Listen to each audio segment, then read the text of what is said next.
Yang perempuan sudah menjadi qad, laki-laki sudah juga menjadi qad. Bisa dirubah.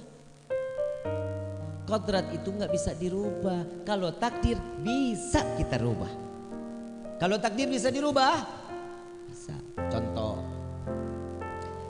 bapak seorang petani, ibu seorang rumah tangga, hidup kelayakannya nggak ada apa-apanya, tapi beliau kerja keras mencari rezeki, menafkahi anak sehingga anak menjadi S1, S2, S3, menjadi dokter, insinyur, profesor, betul? Kehidupannya berubah nggak? Takdir berubah nggak? Itu namanya boro-boro dulu pernah tahu mobil apa aja mereknya, naik sepeda aja kagak punya, betul? Tapi anak menjadi sukses, pulang ke kampung